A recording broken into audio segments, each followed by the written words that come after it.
in the city. You're on with Willie and Dibs. Hi, Vince. Nice. What are you doing? Hey, what's up, guys? Just listening to you guys again, as usual, on my way home from work. But to answer your question, I think the reason why the Warriors have become the 10th seed, it does go with what you were saying, but as well as there was about 20, what was it? I forget the stat, but they kept bringing it up, how many close games the Warriors had been in where it was like 5 points or less in the last 5 minutes. And we pretty much under 500 in those games. Vince, did we lose you? Well, That's my line. yeah. Hello? Yeah, hi, Vince. Yeah, sorry. That's okay. I'm on the Richmond Bridge right now. Can't trust the Richmond Bridge. So you factor all that in, and then the other injuries with Chris Paul, I think that easily could be the reason why the Warriors end up in the 10 seed. Well, also, like you said, trying to figure out who they were. They didn't really have a direction that they were going. We had talked about it before in the middle of the season where there was no true identity for the team like there was in years past. So that was to answer your question. I wanted to ask, moving forward, if you guys had seen the J.J. Redick podcast with LeBron, where they're breaking down the pick and roll between Steph and Draymond and how that effectively is their go-to get-a-bucket play, where it turns into, if you double the screen, now you end up with a 4-on-3 matchup where Draymond gets to pick and choose as a ball distributor. That was my question for you. And then just thinking about something during your call with Steve Kerr is, I don't know how many teams there are where there's been a core three that's been a part of one organization for that long. So I wonder, how do you rank the Warriors core? Ooh, the bridge got him, but I think we got I wish you could have heard him answer how we rank the Warriors' big three versus what? Other dynasties? I mean, okay. I think he was going to ask about other core threes. Other Other core threes. threes. But Steve actually referenced the Spurs one. Yeah, how many core threes have actually done this where it's all together and all in the same uniform and none of them have ever worn another uniform? Does that even exist? I don't know. And Steve actually caught me flat-footed referencing Tony Parker playing for, was it Charlotte? Yeah. I had true forgotten story. that. I know. It's pretty forgettable. Yeah. Yeah, that was at the end of his career. Right. Yeah. And I guess it was 1 year or maybe half a year. I'd have to look it up. But Steve referenced having, Duncan and Ginobili and Parker all spend more than 10 years with San Antonio and have that level of success. But as he mentioned, Tony Parker, even himself, wound up going and playing for Charlotte. Yeah, 2018, 2019 season. Tony Parker, Charlotte Hornets. I choose to forget that because Ginobili was from 02-03 to 17-18, all with the Spurs. Right. Tim Duncan, all with the Spurs. And Tony Parker, I still believe he was all with the Spurs. Yeah. You can't make me remember that. But he wasn't. I know. What was that, 17-18, or what year was that? 18-19. 18-19, okay. 18-19, yeah. Yeah, he was with the Spurs from 01 to 18. Long time. It's a long time. Yeah. Yeah, I mean, it's tough. It's tough. And let's be honest, if I just asked you to place odds right now, odds on all three of them never putting on another jersey. I would say the odds are pretty strong against that. I would say it would be plus probably 600, 6-1 odds. That much? Yeah. Yeah. I mean, Steph, you got to figure they're not going to let him ever go. He can choose to leave. He has 2 more years. He could choose to leave. He could. But the odds, I think Steph Curry will never wear another jersey. And Draymond Green is signed beyond that. Correct. Yeah. But I think that the team might they might be compelled at some point to give him the opportunity to play elsewhere. Klay is obviously the biggest piece in this conversation, and we promised to not talk about the offseason. That's right. But I'm going to put it at 6-1 odds that they all remain Warriors for their entire career. It is challenging because in the end, guys want to keep playing. I know we're all sitting here going, well, retirement and the end of the era. I'm sorry. I don't know if I've said this yet. I don't think any one of them are anywhere near retirement. Like, not even close. LeBron's about to turn 40, and I get that he's special. But Steph Curry, Klay Thompson, and Draymond Green, in one way or another, have all shown you this year they are beyond still productive. They're all still really good. Mid-30s. Draymond signed for 3 more. Steph for 2 more. I don't think it's his last contract. And Klay Thompson has certainly insinuated that not only, obviously, does he want to keep playing, but I think he's contract searching. He has turned down an extension from the Golden State Warriors. These guys are going to play for a lot more years, and that makes it very difficult to keep them all together if you're also trying to stay relevant and light years ahead. Right, especially if you're looking at Steph Curry, who's got 2 more years, and he's 36 right now, and if he wants to add a couple of years on top of that, most likely he's going to be making north of $50 million a year, which is what he's going to get for the next 2 seasons. Yep. So if Steph decides that he wants to keep playing and the Warriors want to keep having him play with the Warriors, I don't imagine that he'll want to, unless he goes Tom Brady and agrees to play for $20 million a year, he's going to be worth $50 million a year. So if he's making 50, and at that point Draymond's making almost 30, and Klay's making almost 30, that's $110 million for 3 guys. That doesn't make sense. You're locked up if you want to win. Totally.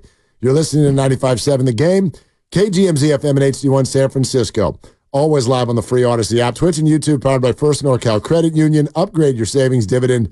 Open a First NorCal first-class money market today. How about Dirty Chai in Berkeley? What's up, Chai? What are you doing? Hey, just chilling and listening in. I wanted to answer your kind of question about why are we the 10th seed. Yeah. I think it comes down to bias toward the old guys. Okay, that's interesting. I lived in San Antonio during that run, and when they had a young guy, 21 years old, come up and win Finals MVP, beat LeBron, name of Kawhi Leonard, they gracefully handed off the kind of mantle to the young guy. I think if he were on this Warriors team, he'd be like fighting for minutes and talking to the press about his minutes. Well, first of all, Kawhi wouldn't be talking to anyone. That's an absurd idea. You know that. That's a good point. But my point is, like last night was a good game, right? And, Klay had a good game offensively, but he had 0 rebounds. And his whole thing is he's kind of lost a step defensively, and that's okay if you're still a great shooter, but Pajemski's actually shooting better from 3 this season than Klay is. And Draymond's like 2.5% better. So if your whole thing is you're a little slow defensively, but you can shoot it, I'm like, Pajemski's one of the best rebounders. He's got a top plus-minus. If he weren't so young, he would be a starter. Same thing happened with DiVincenzo. Look at him now. He's one of the league's leading three-point shooters on another team because we don't want to give him $11 million, where Klay thinks he's worth 25. Like, I love Klay to death, rooted for him all my life.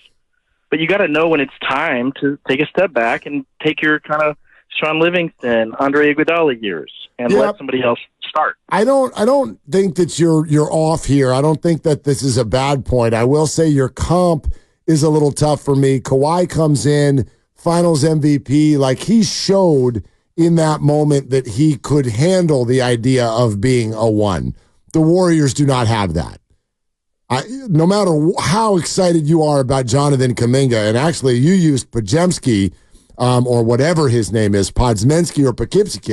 Podzmensky. Thank you. You used him as an example, and I think it's tough to start going apples to apples here. Like, Draymond Green's shooting better than Klay Thompson from 3. Well, sample size, Steve, that doesn't work, and you know why.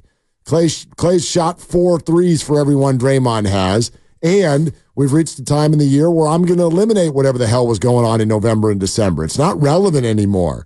So I think you've got a fair point. I'm with you to the degree that the Warriors do need to start evolving their roles, but it's not a fair comp to the Spurs or other teams where you could say, time to gracefully hand the baton to another player who's shown that he can be your dog. Jonathan's not there yet. He's not. And Kawhi got there over the course of a 23-game playoff run. If you look at his regular season, it was Kuminga-esque. And then you got to the playoffs, and he exploded on the scene and took that thing over and became the finals MVP. So if Kuminga has a similar run through a postseason, this one or the next one, then you'll have everyone's then attention. you can hand the baton accordingly, because that team still had Tim Duncan and Parker and Manu and Danny Green and my guy Thiago Splitter, and they still had Marco Bellinelli. I love Thiago. I was a big Thiago Splitter guy. That's a good name. Yeah, and maybe that's why I loved him so much. But Kawhi took that thing over, and that's why the baton got handed. Let's go to Mitra in San Carlos. Hi, Mitra. What are you doing? Hey, guys. I'm actually just hanging out. So here's my point. By the way, I love listening to you guys, and I learn a lot of basketball when I hear you guys talk every afternoon. But I disagree with your point that Klay and Dre are on their way out. When you just clearly heard the head coach basically say, look, he can't imagine a franchise without the big three. So, and I think the head coach has a lot of say in what happens next year, despite the fact that he punted to Mike Dunleavy. So, just my 2 cents. I think it's a lot of hay about nothing. And I can't wait to see these guys in Warriors uniforms next year. Yeah, Mitra, listen. Yeah, thank you. Thank you for calling. I don't think, look, this is right where everyone is. And there's no wrong answer yet because we don't know how this is going to go. And she's obviously responding to your point, Dibs, that you think either Draymond or Klay. And by the way, that point was made about at any point in the future, right, not necessarily just next year. But I will say this. Steve Kerr did say on the conversation that we had an hour ago, he did say, I cannot imagine this team without Steph, Klay, and Dre. Let me add, he might be right. He also has no choice but to say that. Like, just always have it resonating in your mind. Who's talking and what's their way of handling the question that is in front of them? There's obviously, Kerr could have said, look, I can't imagine it. Then again, there are realities of the cap and all. He could have said that, and I don't even think he's afraid to say that, but not this week. Exactly. Not after you just beat the Lakers and you got a playoff, whatever, run, situation, something, postseason is about to unfold next week. You're going to do nothing but support your guys. And Steve's in a position where, as a head coach, he can say that, even if it's not true. Like, he can say, no, I can't imagine it. And then if it were to happen, he'd be like, but Mike Dunleavy could. So what the hell can I do? Right, That's or not Joe my job. Lacob could, or Klay Thompson could. I put that in the same bucket as Mike Dunleavy going, we expect Jordan Poole to be here for a long time, 3 days before he traded him. Right, and I'm sure he did expect Jordan Poole to be there for a long time unless he was able to get a deal that would make it so Jordan Poole wasn't there for a long time. And the thing that I want to caution Mitra and everyone out there about is think about the history of players in the association who play more than 10 years in the league. There aren't a lot of them that spend an entire career, 10, 12, 14 years with one team. No. Those players are few and far between. And we know some of them by name. Kobe's one, the aforementioned Tim Duncan, Manu Ginobili. Steph Curry's played 14 years. He's played with one team. Very few players either get or want the opportunity to play with one team their whole career. Let me double down on what you're saying. Double it. It's not only rare for it to happen once, it's incredibly rare to the point of almost impossible for three of them to do it concurrently. It's too expensive. They're all legends. They're all head of the Hall of Fame. They all want absolute top dollar and respect for what they've done. So it's as you just pointed out. I don't think anybody in the Warrior organization wants any of the three to ever wear another jersey. But I bet they also feel like, but we're not going on a retirement tour with them. We're not going to give them all of our salary cap money so that they can wave to the fans for the next 4 years as the curtain falls on their career. They're not going to do that. They've got a business to run. Exactly. So it's not. It's no emotional disrespect. It's almost impossible to keep them all for the rest of their career. I'm looking at the top 10 all-time in the NBA in scoring. And you tell me who on this list is a one-team guy. Top 10 all-time scoring? Yeah. Number one. How many of them are there on the top 10? Who have played for just one team? Just one team. I'm looking, and I think the answer is two. Two. Is Kobe one of them? Correct. And the other one is he's so forgettable, but he's one of the top 20 players of all time. Jeez. One jersey. Yeah. I mean, was it Robert Parrish or something? No, this player is the greatest European import in history. Oh, Dirk. Yes. Okay.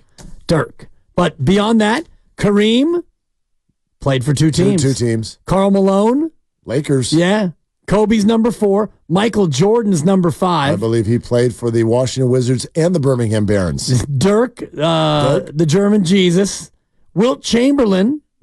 Extra jerseys. Yep. Kevin Durant, who's number 8 all time. All the jerseys. Shaquille O'Neal is 9. Every jersey. And Carmelo Anthony. All the jerseys. Is 10. Yeah. Then you get to, Kevin Durant is 8th all time? In scoring, yeah. Good that happened quickly. Good Lord. And he's closing in on Wilt still.